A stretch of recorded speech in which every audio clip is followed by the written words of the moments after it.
advance congratulations to our candidates to the most outstanding school leaders and teachers of 2023. So without any further delay, let me introduce to everyone our next guest speaker. He is the principal of Mahindra International School, India. And to discuss to us leadership in time of post-pandemic is none other than Mr. Oliver Lemuel Chua. Let us give him a virtual round of applause. Thank you so much, Sir Paulo, for that introduction. Just to make sure you can hear me and I'm audible before I start talking. Yeah. Yes, sir. Yes, sir. All right. Thank you. So I will be sharing my screen. And once again, welcome and congratulations to all the participants. And for those celebrating, Happy Chinese New Year.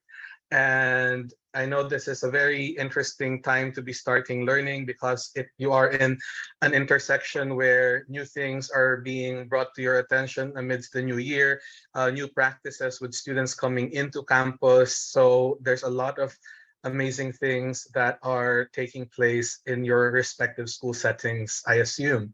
So I will be sharing my screen and we will be requiring participants to take part.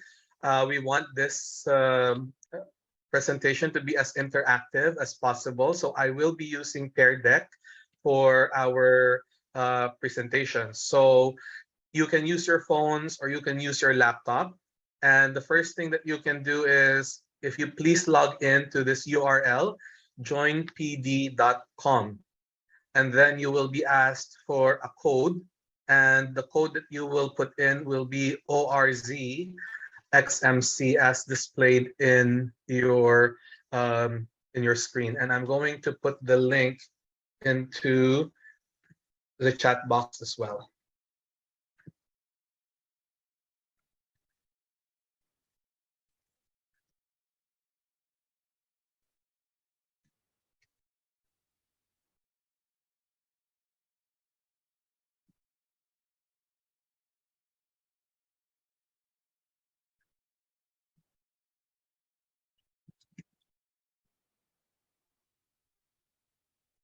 So we'll give everyone a minute to join. And if you are having technical issues joining, you can always follow through the screen and you can take part in the discussions through the chat box. Thank you.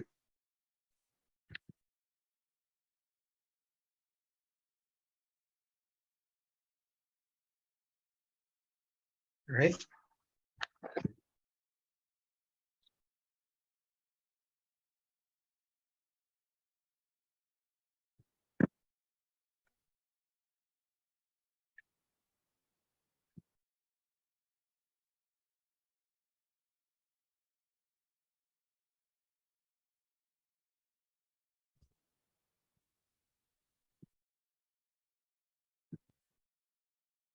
So the code is ORZXMC.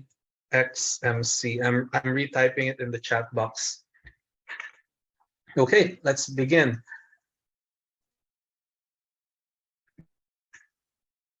So as Sir Paulo announced, my name is Oliver Chua, and I'm currently based in India as the secondary school principal at Mahindra International School.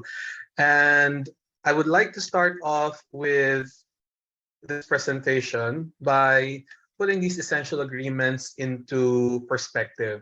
So at first, we want this to be a dialogue where there will be engagement and participation between me and you. So hopefully when we get the question prompts in the presentation, I would encourage everyone to take part so that way you're not just listening to me throughout the presentation, but I'm also learning from you.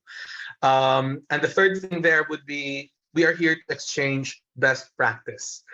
So we all come in from different perspectives. We are all coming in with different perspectives from different work contexts, different regions, different schools, whether you're in the private or the public sector, will have your own encounters, your own challenges, your own strengths.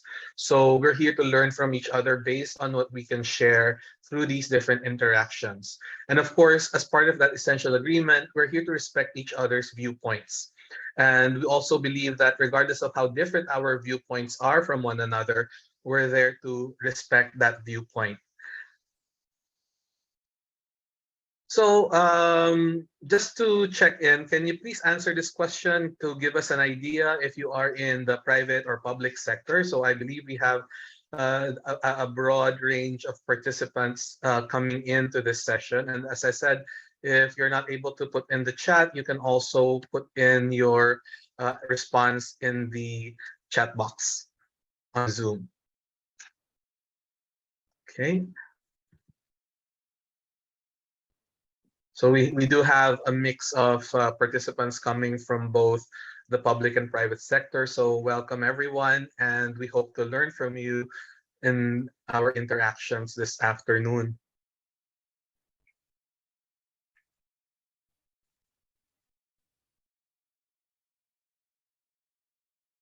Okay, thank you. And of course, I'd like to get to know you more. And if you could please tell us what your role is at the school where you are currently situated. So are you a principal, an assistant principal, a teacher leader, a non-teaching administrative specialist, or someone within student services, right? Okay. Thank you. So we have a number of principals in our chat box and school heads.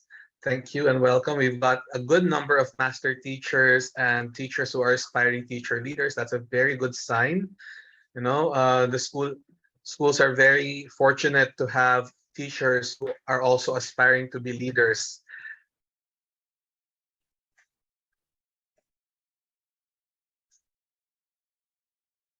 Okay, thank you.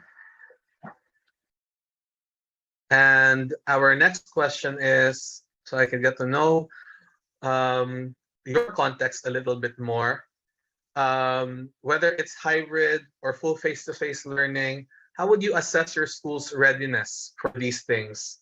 You know, so we have different schools who are at different places when it comes to this. So it's very interesting to note how schools have projected welcoming students back in, and you know, we can also note that there are schools who are really well prepared and well planned for this rollout, but at the same time there are also schools that are experiencing gaps, you know, so it could be A, B, C, or D. So we do have a lot of A's and a lot of B's in the room. We have a few teachers and a few leaders in the room who are in C. That's good, you know. In this presentation, we're going to try and look at different strategies that we could use in order to help get you there. Okay, thank you. And the next one is, now that you've started welcoming students back into campus, whether it's hybrid or full face-to-face, you know, can you share with us two of your school's priorities when this began? You know, so just to give us an idea of where your school is taking student learning and how you're navigating through it. And this might require time, so I'll give everyone a couple of minutes to respond to this.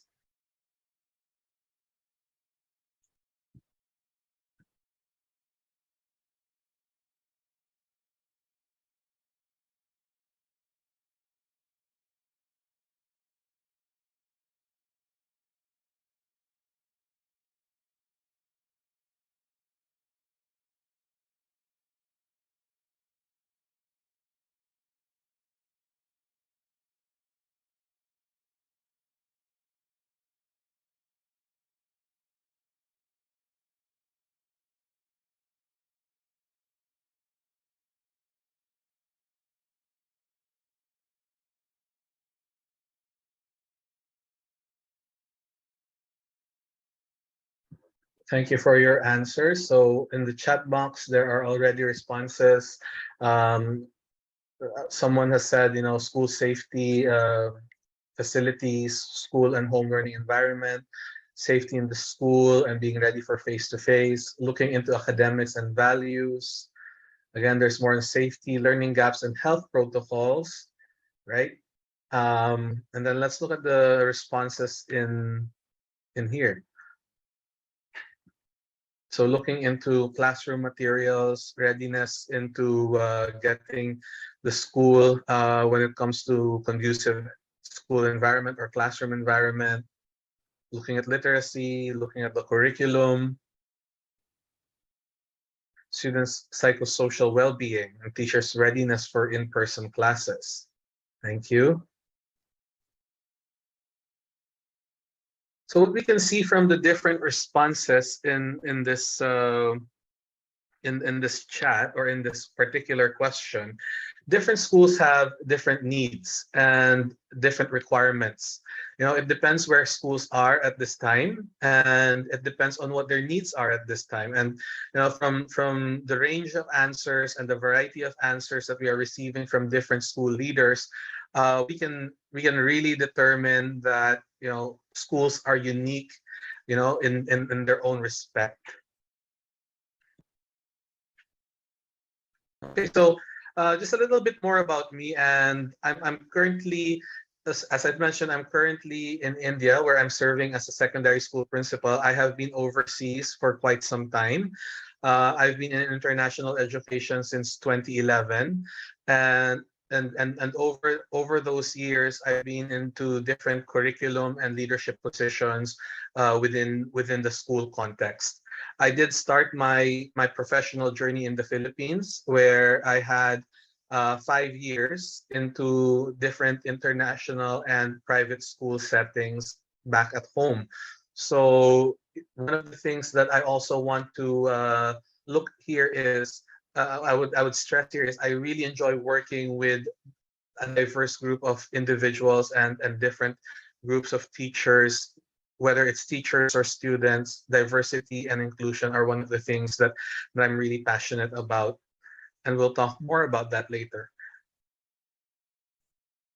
Okay, so what do you aspire to take home from this session? So your expectations now. What are the things that you want to bring home with you or pack with you? You know, seeing and going into your expectations.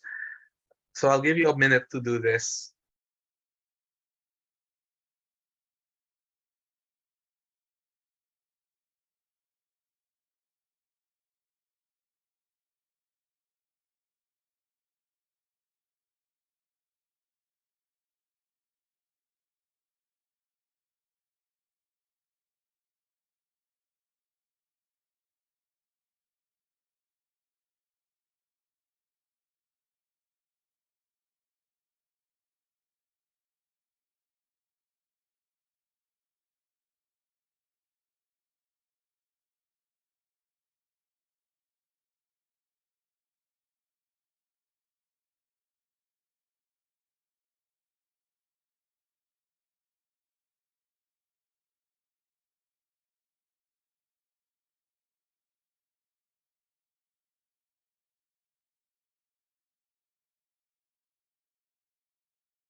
Okay, let's look responses. And again, thank you for those who have already put it in there. So I really appreciate the input that has come in when you were putting in the Kahoot activity at the beginning, where you talked about the different leadership styles and different strategies and looked at different data that would support those leadership styles. So now I believe what we are after is what goes next after that, what comes next, what follows that situation, you know. So how do we make sure that we are identifying appropriate leadership styles to go into our particular setting? So applying that knowledge, looking at how it aligns with your context, how it aligns with your needs, you know. So looking at great ideas and benchmarking and implementing them in your school, wanting to gain knowledge on strategies, and hopefully we'll get to touch some of these, if not all of them, in this presentation. Right. Okay, thank you.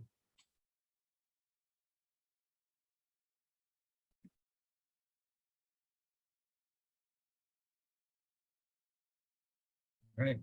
So just a few things, and you can look at these at your own time. And I've shared these resources in different sessions that I've led, and basically just to put things into perspective when it comes to where we are at this point, within our setting, within our context. So a lot of us now are in that threshold or in that doorway where, all right, we're going back to how things were, but what we also need to look at is the pandemic has brought us into realization that there are vulnerabilities within the system.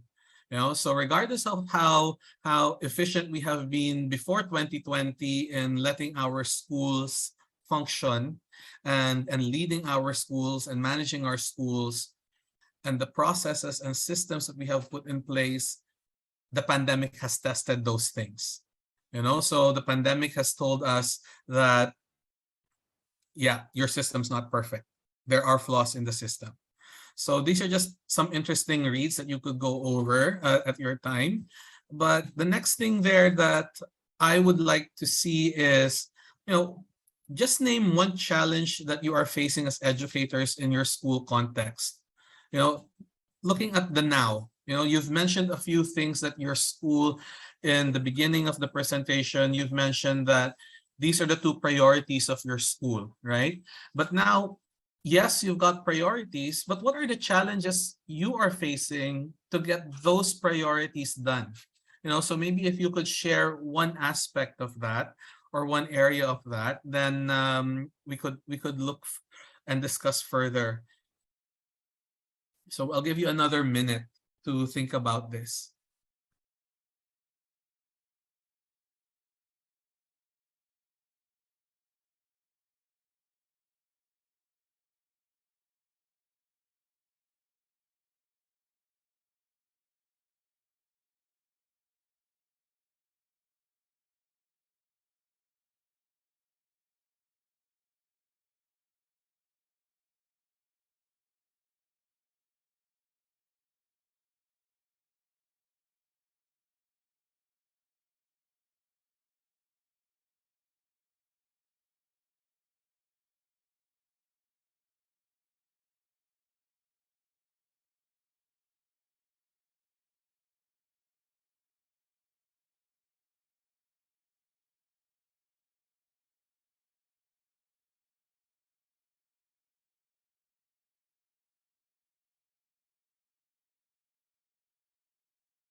So again, thank you. So I really appreciate the alignment of what gaps you're identifying with the things that you've said in the beginning of the presentation. So for example, some of the schools are looking at facilities as their main thing, and the fact that there are certain gaps in terms of the learning environment and how there are lack of classrooms. The teachers and the teacher leaders who have said that they're looking at literacy, they're looking at curriculum, they're looking at learning, and how aligned these things are, right? And it's very important that we note that for consistency. And one of the things that has also come up, and this was in conversation with friends of mine who are in the public school setting back in the Philippines, is the amount and the tremendous paperwork that have befallen teachers at this point.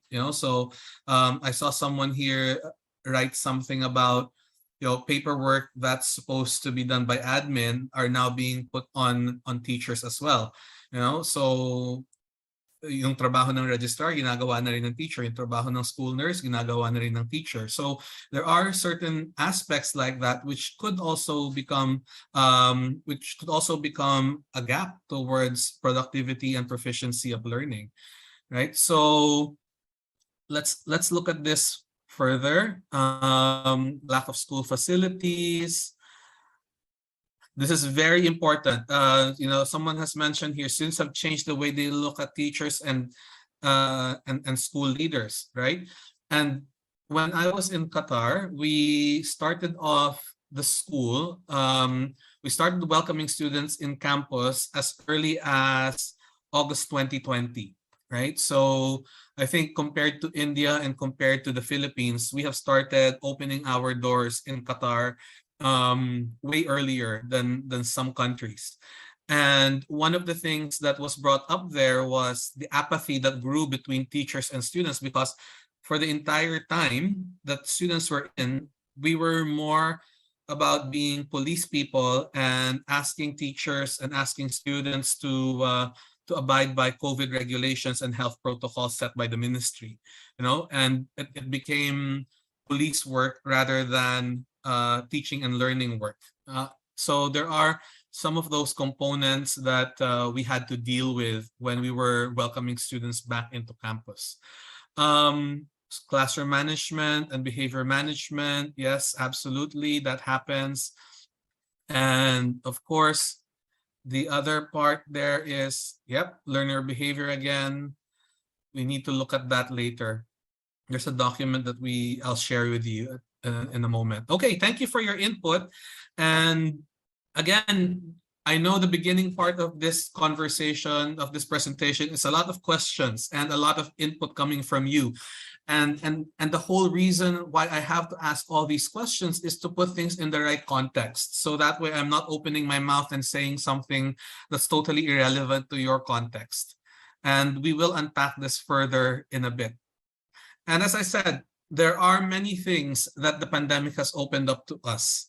It's reshaping the way education is. It's reshaping the way students see their teachers. It's reshaping the way parents see things. It's changing the paradigm of teachers. Just after we came back from Christmas break, I have one teacher telling me that she's already quitting, and she's going to leave teaching for a year to go on sabbatical because of the ever-changing rules and regulations that the pandemic has brought in. So this is not new, and it will happen over time in the Philippines as well, especially now when you will constantly be reviewing things and changing processes and making amendments in the way things function and operate. Okay, so looking at context, and again, this is the philosophy behind why we need to ask a lot of questions first before we dive into deeper topics, right?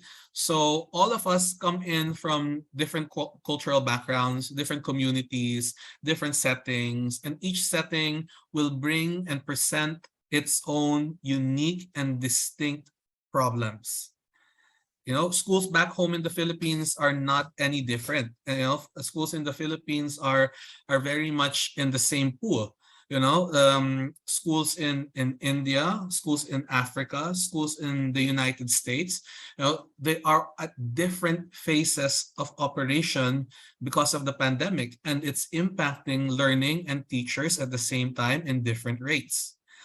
Solutions have to be taken into account. So what we are going to have in terms of our discussion today is how we can apply a solution-oriented framework, so that way we could look at empowering people and collaborating with people, right? So guidelines, you might have guidelines before the pandemic, but then suddenly March 2020 came in and it shut down your operations. And now, as you welcome students back in, we might need to customize some of those guidelines to fit health protocols, to fit Department of Education or even divisional regulations coming from your superiors. There's and I think with regards to this, regardless of the challenge, we need to go back to the basics. We need to go back to the basics in order to put things in the right perspective. And that's the next question. To answer the why. Why are we here in the first place? Why are we school leaders? And this might take a little bit more time, so I'll give you 2 minutes to respond to this question.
Again, thank you for those who have put in their responses.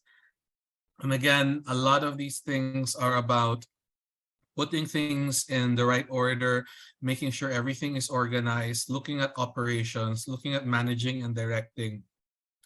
A lot of function related answers. So thank you for your response.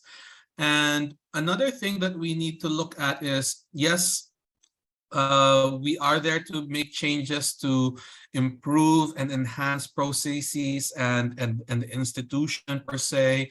But I think one of the things that we need to look out for is the why. Why are we doing all of these things?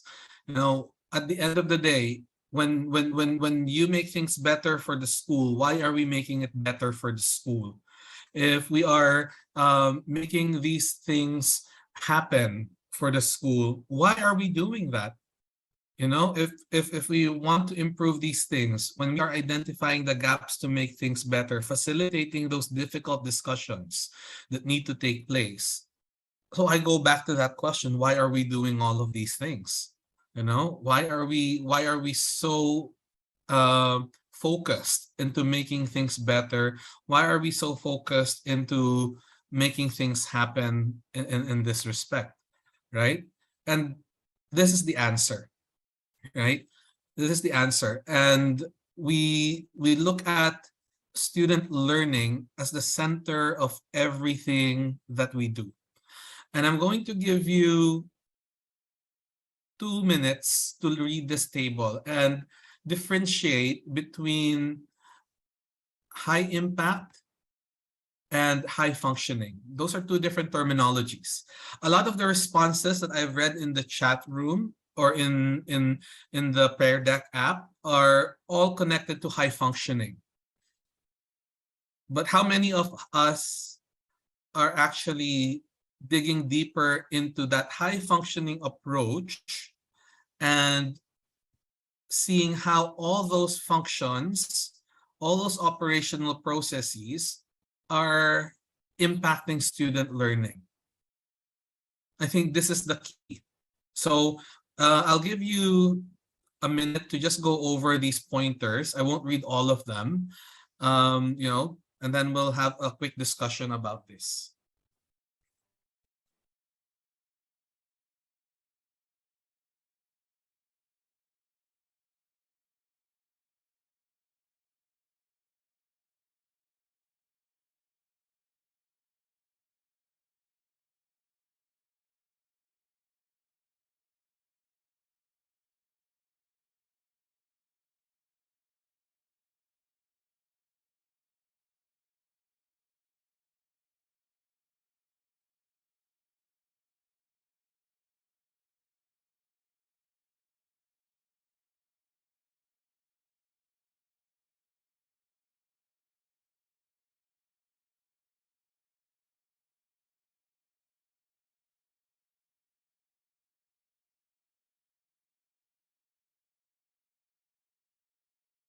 Okay, so moving on. Let's look at one of these bullet points or one of these things under high functioning. So your team is collecting and agreeing on long-term goals. For example, reaching a consensus. So that's something connected to high functioning. That's something that you can do as a leader, something that you can do as a manager, right? You could put in the framework to have these discussions.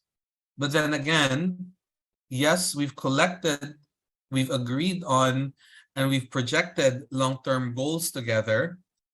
But now the next question there is, how can this particular function impact student learning? How can it be relevant for students? And I think that's the big thing that we need to look at. So regardless of what changes, right, the first thing that we need to talk about is, how is this impacting student learning? If I want to do X, Y, and Z for this year, let's say these are the initiatives that I want to implement as the school principal, the first question I need to ask my team is, if these are the 3 things that we need to implement together, how is it going to impact student learning?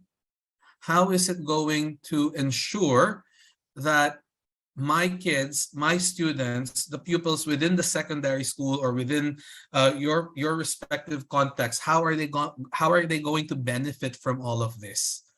You know, there's always that point of organizing something, but yes, organized nga siya, in order nga siya, you've got all the paperwork, you've got the documentation in place, but how is that impacting student learning? How are kids learning with that?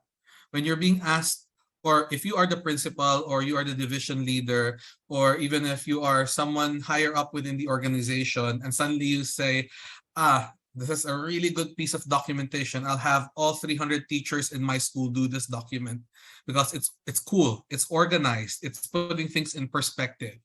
All right, fine, it's putting things in perspective, but my question to you would be, how is that improving student learning?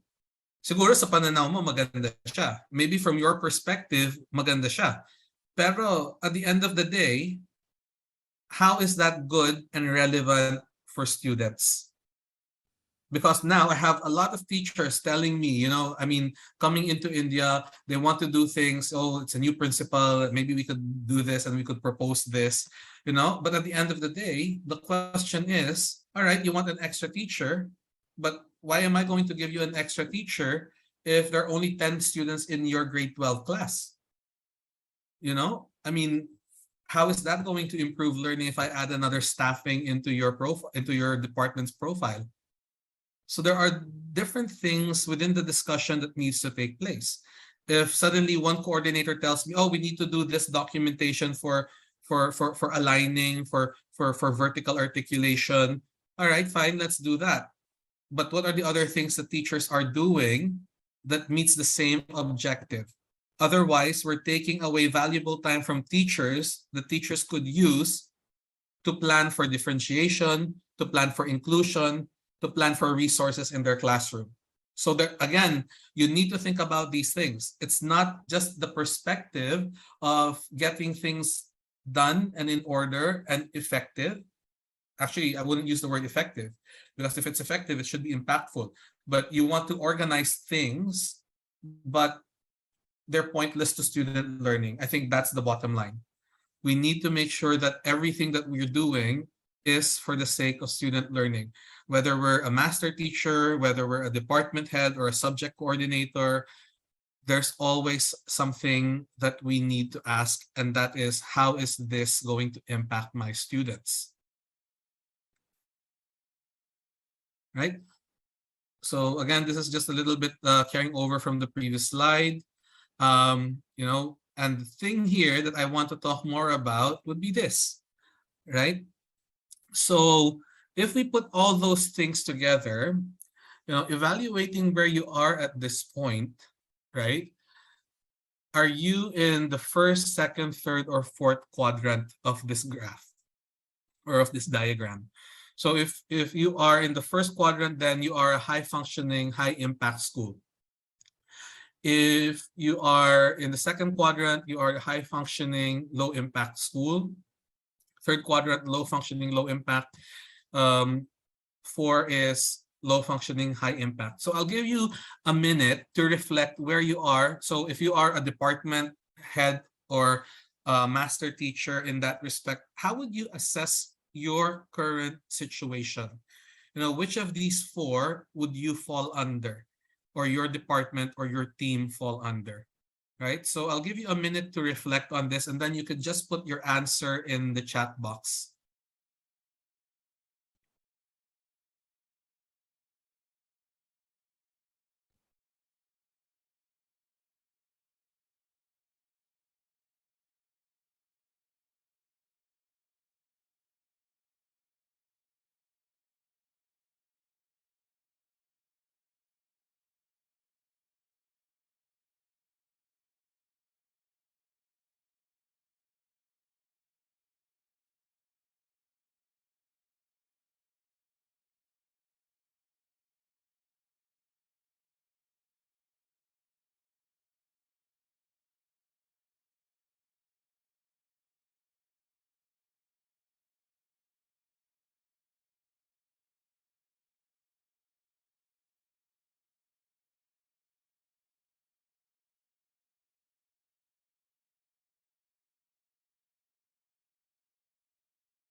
All right, thank you for your responses. Now, it's important to note that if you are identifying your school to be, or your team, not necessarily your school, because this could also be a team-based approach, right? So if you're identifying your team to be a high-functioning and low-impact school or a low-impact team on when it comes to student learning, that's totally fine. You know, the reason why we're doing this activity is for us to see how we could move from one quadrant to the next quadrant, right? So how are you going to use your processes, and the systems that you have in place to bring students to that level? How do you make those steps, those strategies more impactful, right? There was one question, I think it was from Ma'am Ma'am Des, right? So her question was, what is SMART with an H? So SMART with an H would be related to how data is being utilized to make sure that you are guiding discussions within your learners or within your group of learners and reflecting on that data. So if you look at this, right, I'm going back to the fourth box, right? It's not just setting SMART goals, but using these targets and using data to guide discussions with your learners, right? Because it's important that, yes, we have information. So I'll give you an example.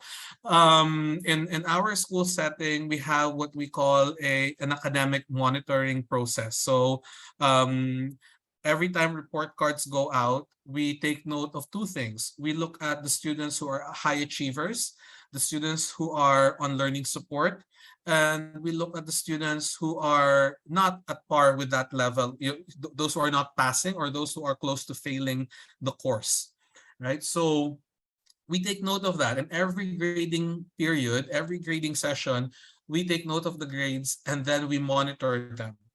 Now, how can we involve students in there? We bring the students in for discussions. We ask students to reflect on the data and ask them to reflect on what the data is saying, right? So it's not just, and there's a whole process. I could talk about this for hours, but the bottom line there is it's not just keeping the data, di ba? So yung iba sa atin ang galing eh. Masaya na sila na nagde-data keeping, data logging, to say that, oh, I'm collecting this information, right? I'm monitoring, I'm tracking kids who are failing. All right, so you're tracking and monitoring kids who are failing. How do you make that impactful? Then you involve the student in the process, involve the family in the process. So if you have one student who is failing mathematics for the longest time, it's already January, and since August, this student has been struggling in math, and you have data to support that this student is struggling in mathematics. What are we doing to help the student learn? What strategies have we put in place? Have we interviewed the student to get their part of the story? So it's looking at data to move further and involving the student. A lot of this has to do with student empowerment, which I'll talk more about later as well. Okay, so thank you for those who have shared where they are in the quadrant. What we need to do next is we need to look at, this is one question I ask when I interview teachers. And when I interview teachers for a teaching position at our school, this is an interview question that I would put in front of them, right? So it's very similar to this. So identify one thing that you have put in place, and in this case, during the pandemic, to support student learning. And the question there is why, and what was its impact on student learning? So I'll give you 3 minutes to think about something that you've done during the pandemic and to share that response or strategy with us. So one thing that you have put in place during the pandemic to support student learning. Maybe just a sentence to explain that. Why did you do it? And how did that impact student learning? Okay.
Okay, thank you. So I could see here that different people have put in different things in place.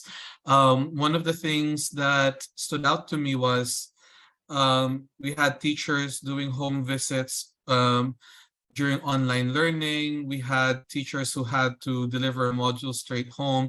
And it's very important that we note how unique cases are from one another, you know. So some teachers in the Philippines might not have experience delivering modules home, but there are also teachers who are inundated with a lot of work just to make sure that the students are learning by putting in that extra legwork, you know. So it's very important. These home visits are very critical when it comes to learning. Um, so let's look at some of the responses in home monitoring. So a lot of these things are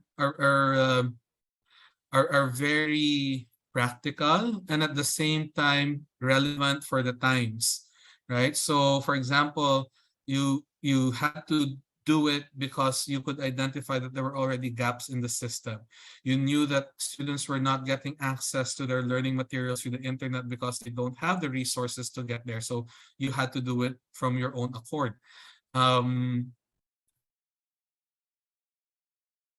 Putting systems in place, putting in chat. And I think, you know, that's huge kudos to the teachers who really tried to make things work and make things happen for the students.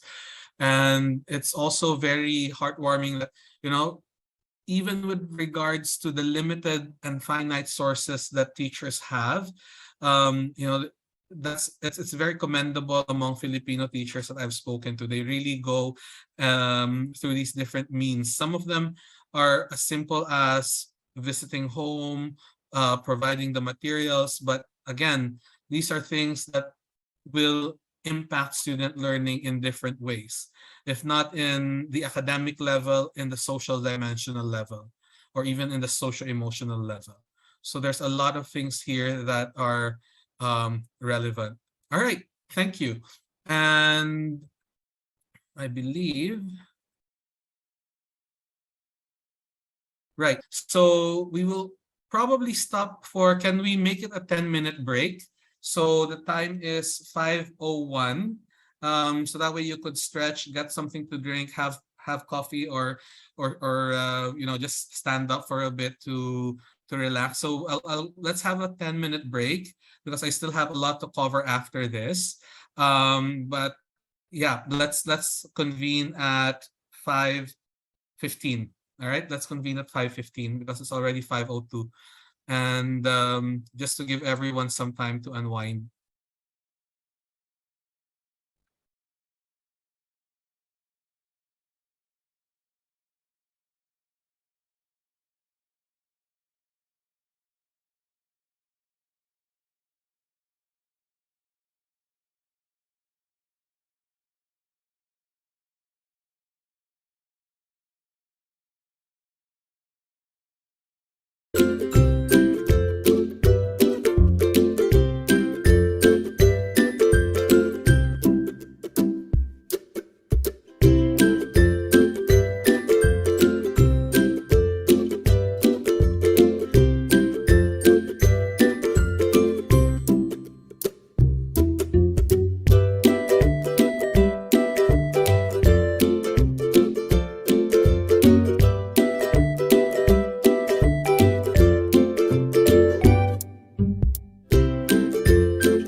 Okay. Good afternoon once again, and I hope you had something during your short break. I'll begin sharing my screen again. Okay, so welcome back. And I think now we'll be going more into the details and we're going to unpack and breeze through a few things. Again, we don't want this entire session to be based on opinion, so we had to get some anchor resources in order for us to have a more broader discussion as well as specific input from the experts as well. And it's very interesting to note that this particular publication by UNESCO, the education which states education in a post-COVID world, where they present 9 ideas for public action, and it is commissioned through their International Commission on the Futures of Education. The interesting bit about this, what makes this really striking, is the UN has been very proactive after all of this COVID fiasco has been taking place. And this particular publication was presented back in 2020. So it's very forward thinking. It's very purposeful, and we're going to unpack some of these things through the next few slides. And let's go look at them. So according to the International Commission on the Futures of Education, they've presented 9 things or 9 pointers that should be attended to by the public.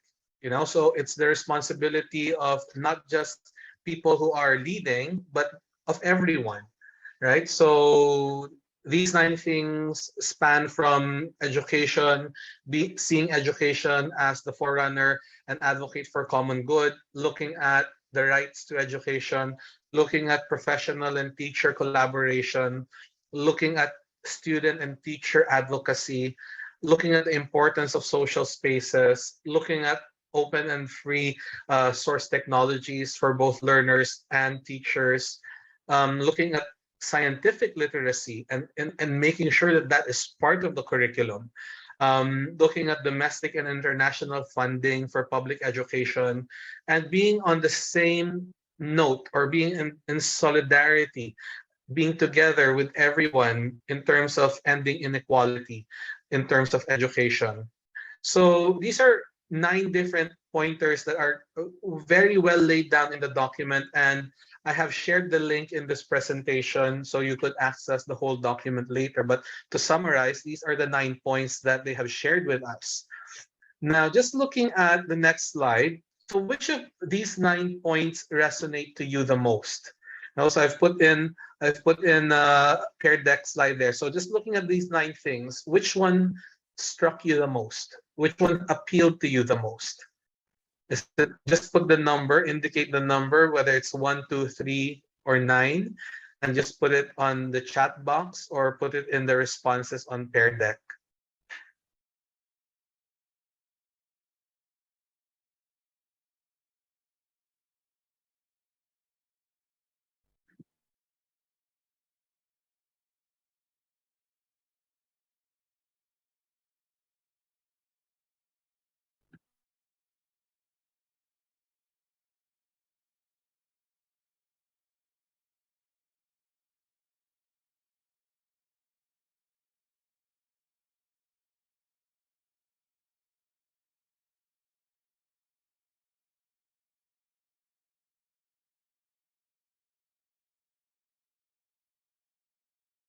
Okay, thank you. So there's one is the front runner. Let's see. So we can see the range there. There are participants putting in 1 and 5.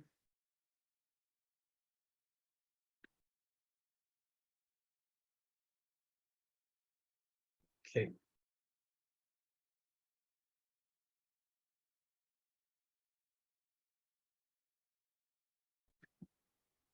All right. So moving on to the next one. So I can see that the first one is resonating more to people. Now, the next question is a bit different, right? Looking at the 9 things, in your current position, regardless if you are the principal or the head or the subject leader or an aspiring teacher leader, which of these nine do you think is something that you can address with your team?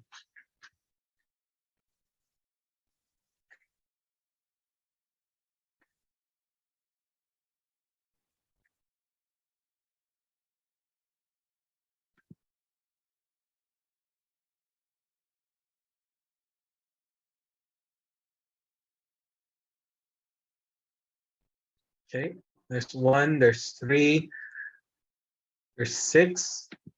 Okay.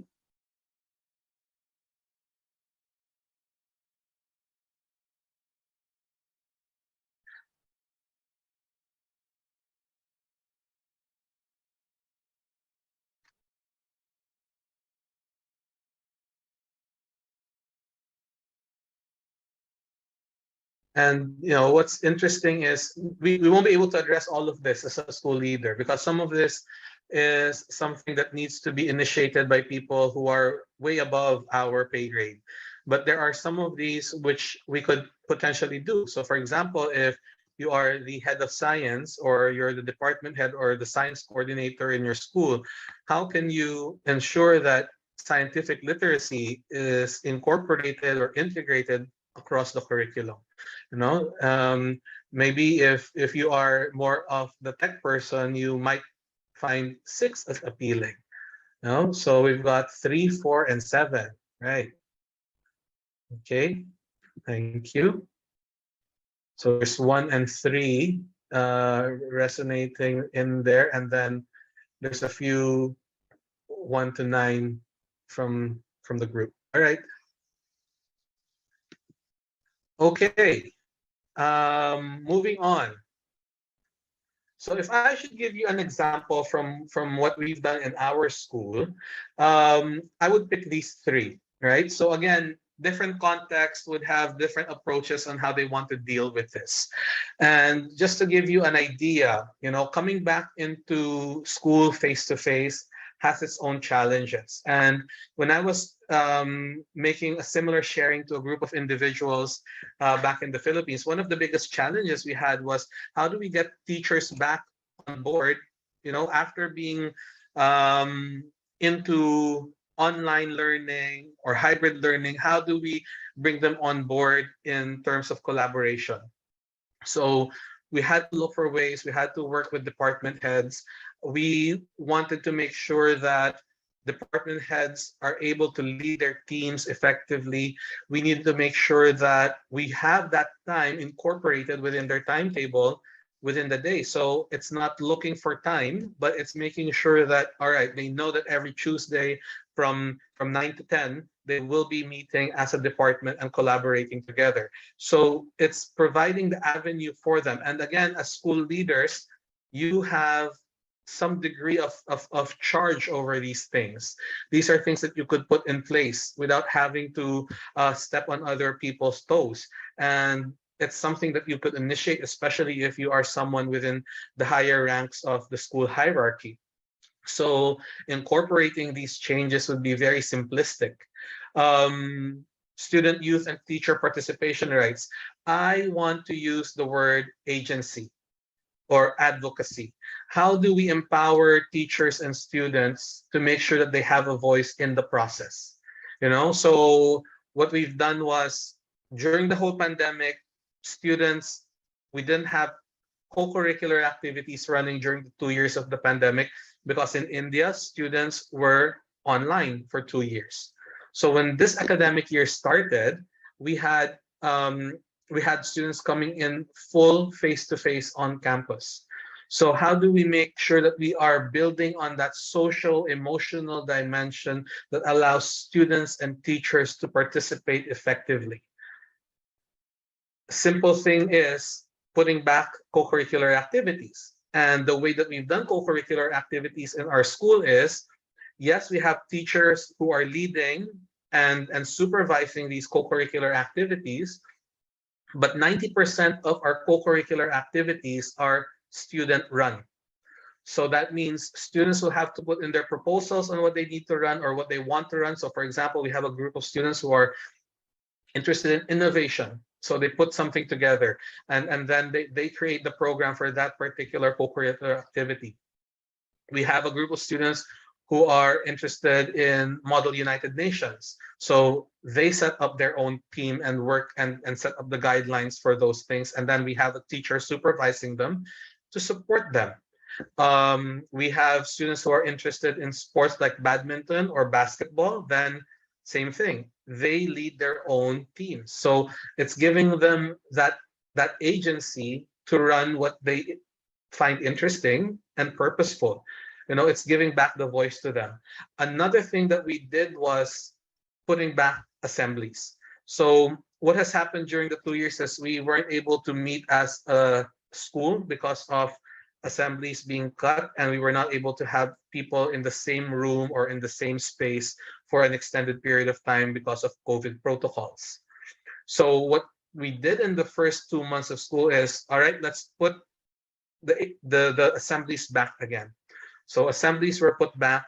After 2 months, we passed it on to student council and said, look, we got it started. Now you need to keep running this. It's your show.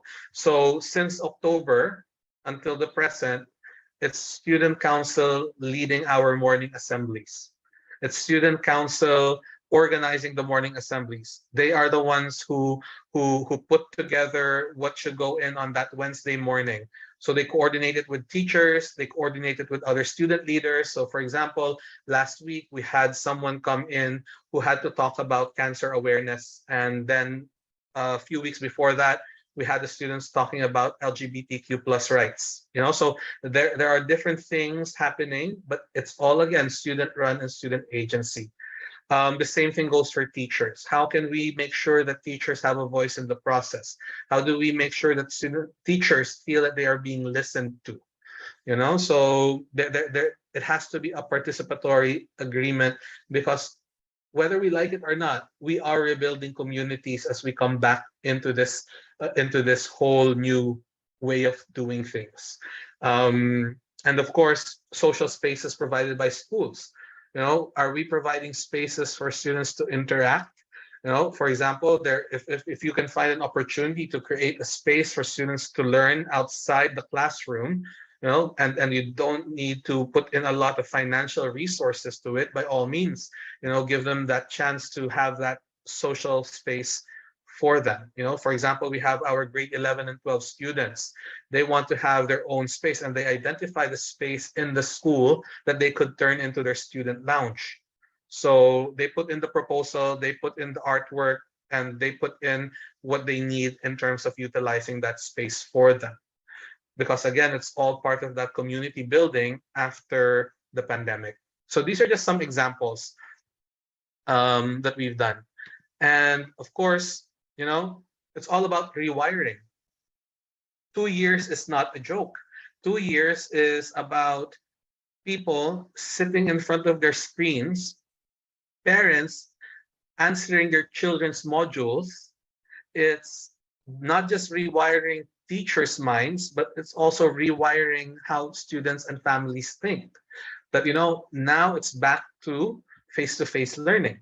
It's making families realize that. So when we were starting face-to-face learning back in August, one of the things that came out from one of the parents, my child is sick.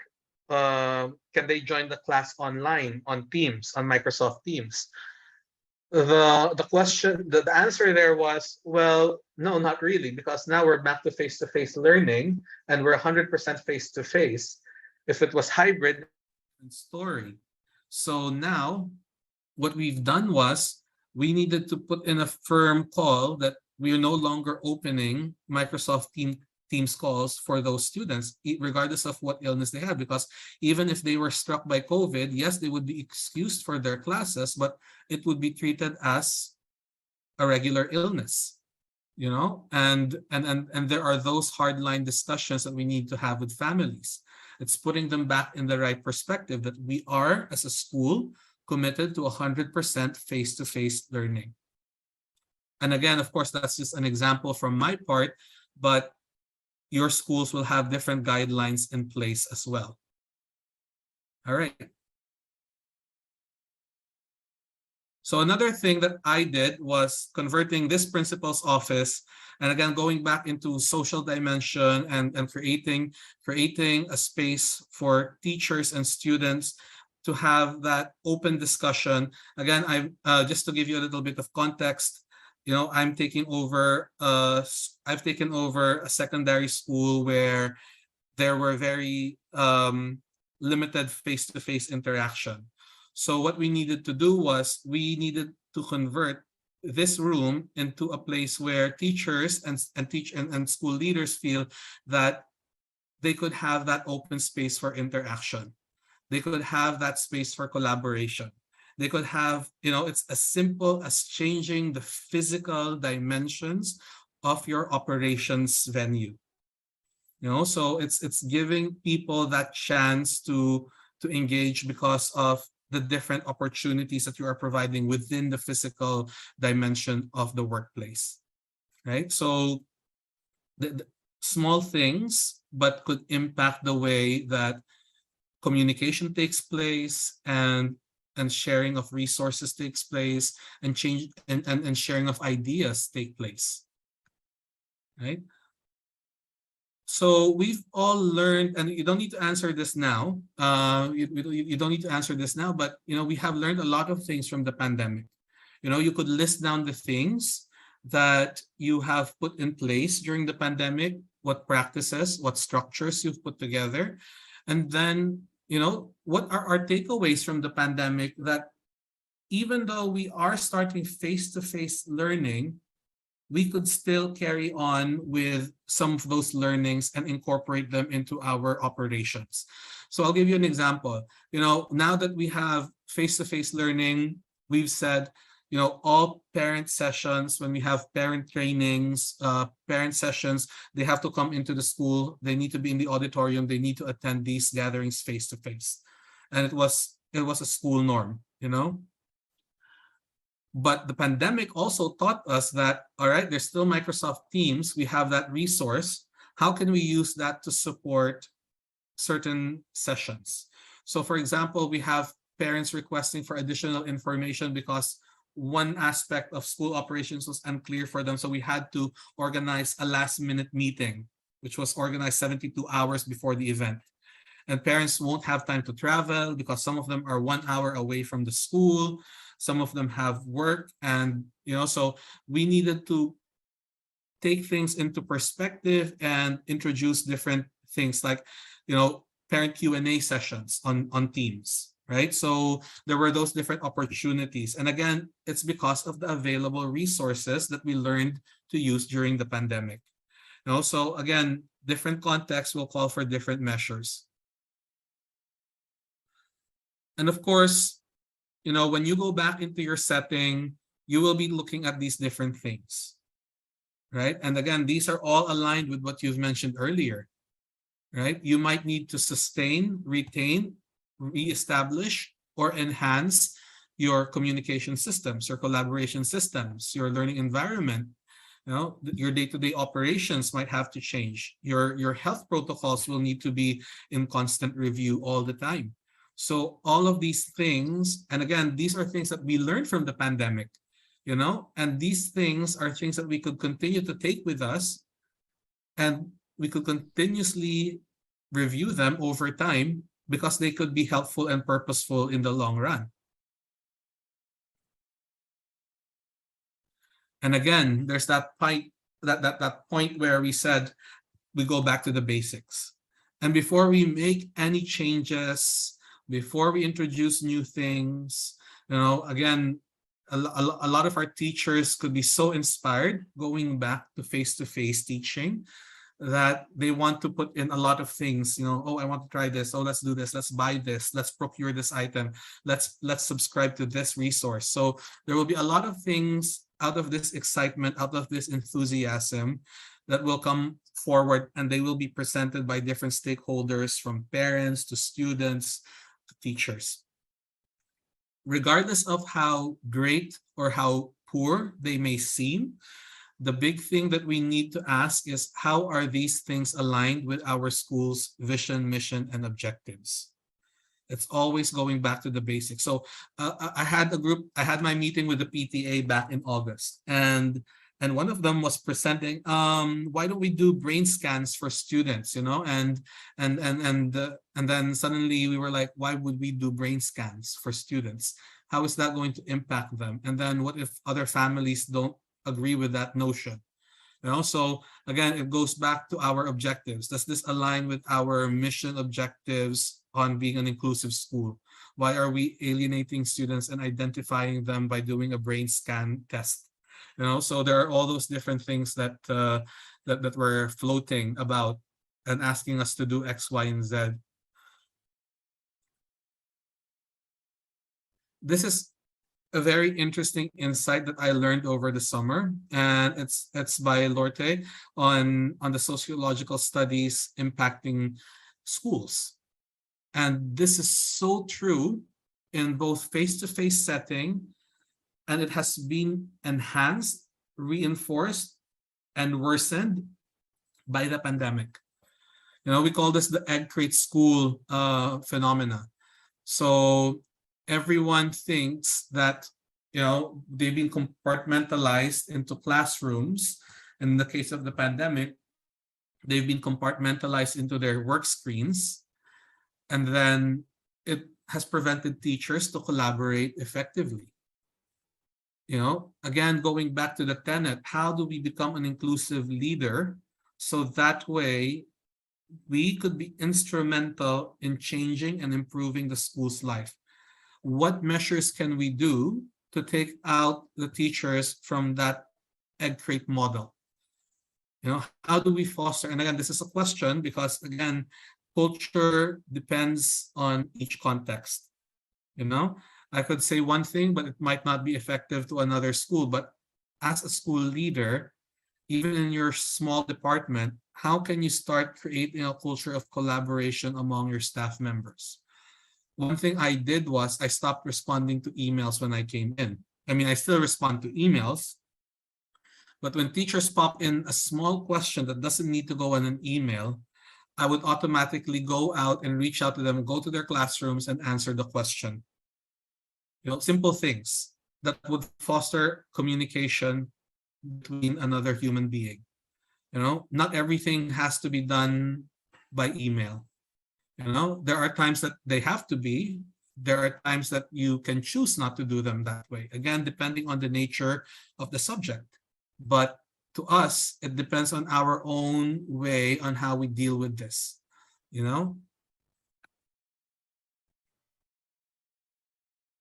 And of course, one of the things that you were talking about earlier was performance gaps in general, right? So there are two schools of thought that are being modeled by this congruence model designed by Nadler and Tushman from Harvard Business School, right? So this is a research model, a framework on how to identify performance and opportunity gaps. So when we talk about performance gaps, you are simply asking the question, what are the things that you need to meet in order to get to the expectations of your vision and mission, right? When we're talking about opportunity gaps, what else can we do beyond our vision and mission? You know, how can we exceed that, right? So those are two main questions that you can ask your team, and Nadler Tushman has presented a model for that, right?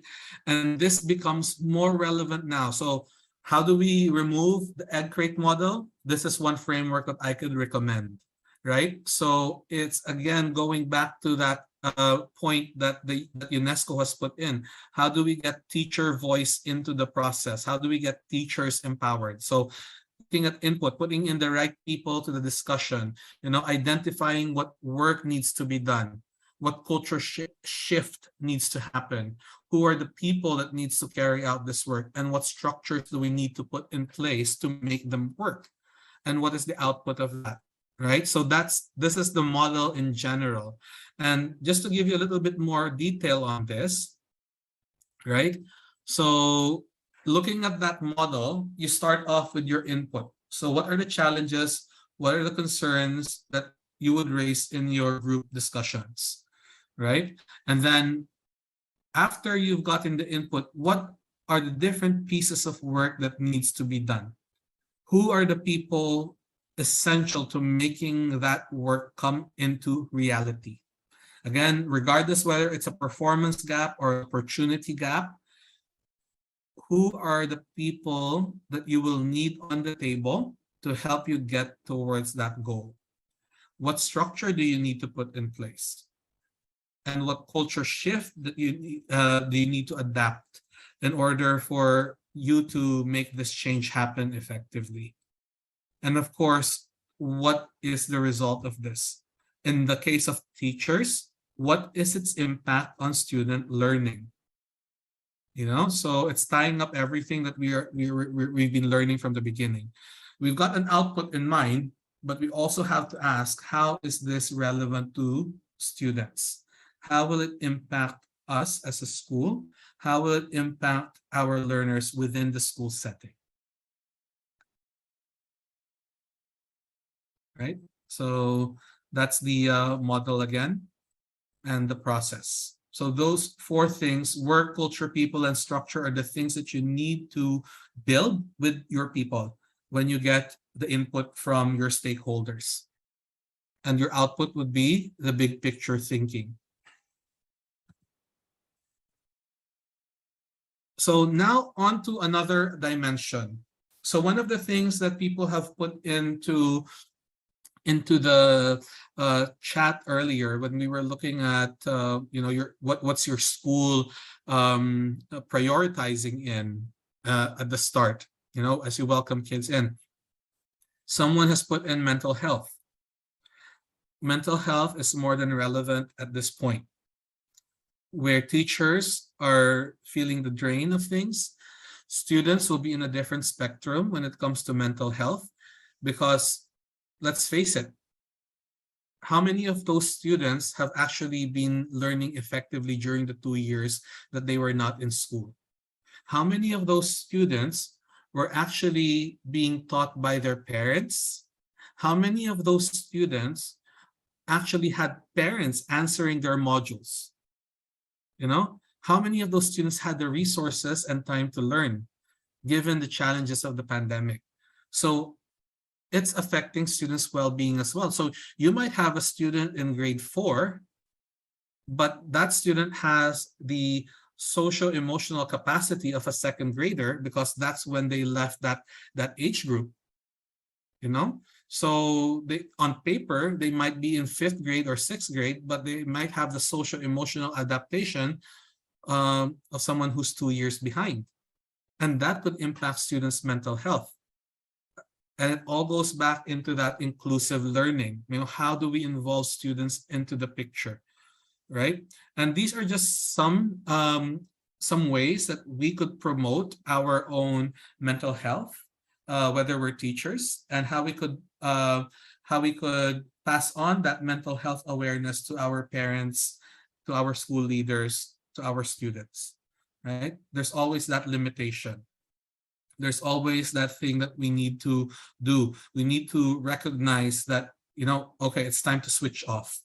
I need to give myself time. I need to give myself time to unwind. I need to make sure that I don't give my students a ton of homework, because they also need time to be with their families. So there are all those different things that we need to look at. And listen to yourself, listen to the students around you. A lot of work that I did at the beginning of this year with teachers was, we had students screaming because their teachers ended up giving them 4 hours of homework every day. And that's not right. So those are things that we need to mitigate as school leaders.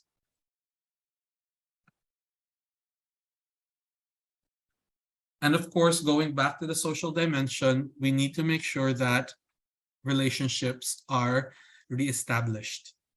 It's not just relationship with your teacher leaders, it's relationships with students, it's relationship with parents, especially if you are in the school leadership, where in a school leadership position where you are dealing with a lot of family members. There's a lot of rebuilding taking place. And this is also another reason why we needed to put a lot of systems in place to make sure that, parents do come to school.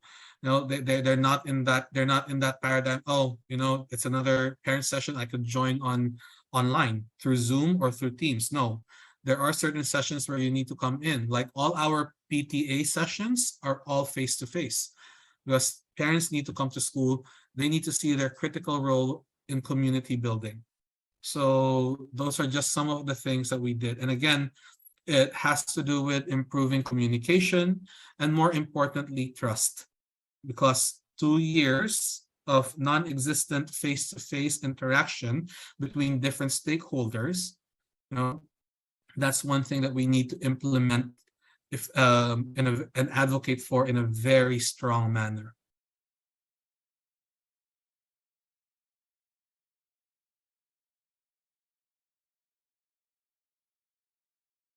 Preparing for post-pandemic schooling, again, going back to inclusion, going back to the example, not all learners were treated equally during the pandemic. A lot of them are being left behind or have been left behind. We need, and this is the challenge for us teachers. This is the challenge for a lot of teachers. How do we plan for flexibility? How do we ensure that we go back to the fundamentals so that way we could bring our students to the level where we need them to be? There's a lot of challenges in terms of the way we design things, so that way students can access the support that they need.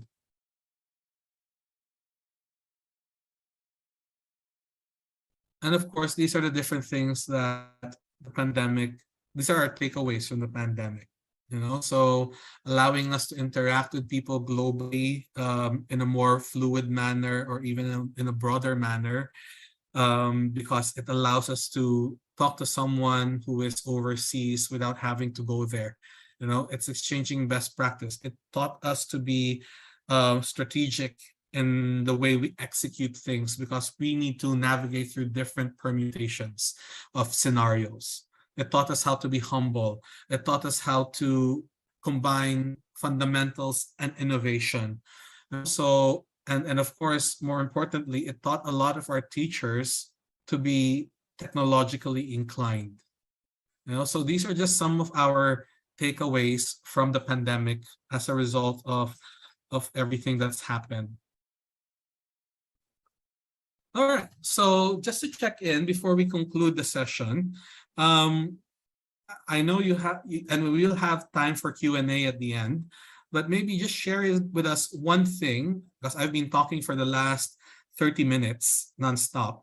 Can you share one thing that you will do or bring to your team after this session based on what we've learned? So again, please use the chat feature, or please use the responses here on Pear Deck.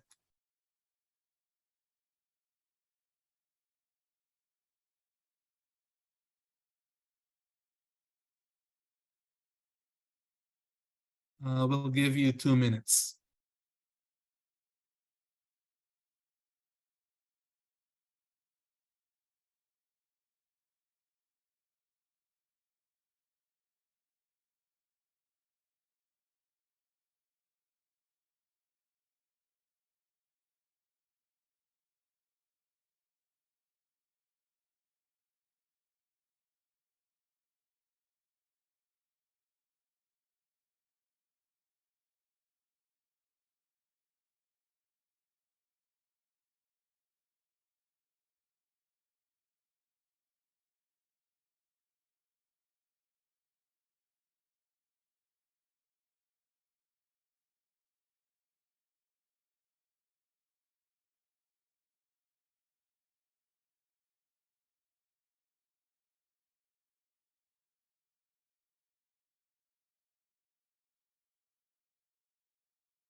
Okay, thank you. And congruence model, relationship. You know, the thing that stood out to me with relationships is the fact that we are rebuilding trust in the process. You know, so it's not just building trust with teachers who you've probably been in contact with throughout the pandemic, but more importantly, building trust between teachers and students, you know, especially when earlier we were looking at behavior. You know, how do we use trust as an element to rebuild and to address those gaps? That in itself is a performance gap when we are looking at the behavior of students. You know, how can we use the systems that we have in place to ensure that students are supported and there are structures that would support behavior for learning. Okay. Thank you. So moving on, we're almost there. Right. So to conclude, all of us might have different takeaways from this session. We might have different ways of assimilating and processing the information that was shared. But I've put number one there. You know, students are the center of everything that we do in education. You know, learner-centric approach, learner-centric engagements, learner-centric initiatives. Secondly, we need to continue checking in on well-being. We cannot say that, oh, you know, pandemic's over or pandemic's almost over, then, you know, well-being should be the least thing we need to think about. No, it's even more relevant at this point because you're now opening the doors to a totally new setting for learners. So there will be new challenges for teachers, there will be new challenges for administrators and families and students together. And of course, you know, pedagogy is important. We need to look at what's valuable. We need to look at the things that are still working, that were part of the things that were introduced to us during the pandemic, looking at the digital importance of things, looking at, we've spoken about open source and free resources for learning. You know, so how do we support students and teachers in that aspect? Looking at relationship to empower individuals within the community. More importantly, empowering students and teachers in the community. You know, there's strength in numbers. So if we have a whole empowered community in the process, then the more effective your initiatives can become because you have buy-in, you have teachers supporting what you have put in place or what you're thinking to put in place. And then number 5, before we start revisiting pedagogical practices, we need to identify the gaps, right? So there's a lot of things that we can do in terms of, you know, these are the things that we could initiate, these are new things we could put in. But before you do that, please reflect on your team, reflect on your vision and mission and how these initiatives align with your vision and mission. And lastly, yes, the pandemic has taught us a lot of things. It has taught us to be adaptive leaders, but it has also exhausted a lot of us. So it's important that we link this to well-being. It's important that we become more mindful in terms of our interactions with one another. All right. So again, I hope that at the end of this session, we were able to exchange practices and ideas through the different chat engagements that we had. So thank you so much for the people who have put in responses in the question prompts. Thank you for allowing us to reflect on practice. And more importantly, I hope we are able to grow from the sharing that has come in from different people and from the resources shared in this presentation. So with that, thank you. So again, these are just ways to get in touch with me. These are my professional social media pages, so please feel free to link up. And yeah, and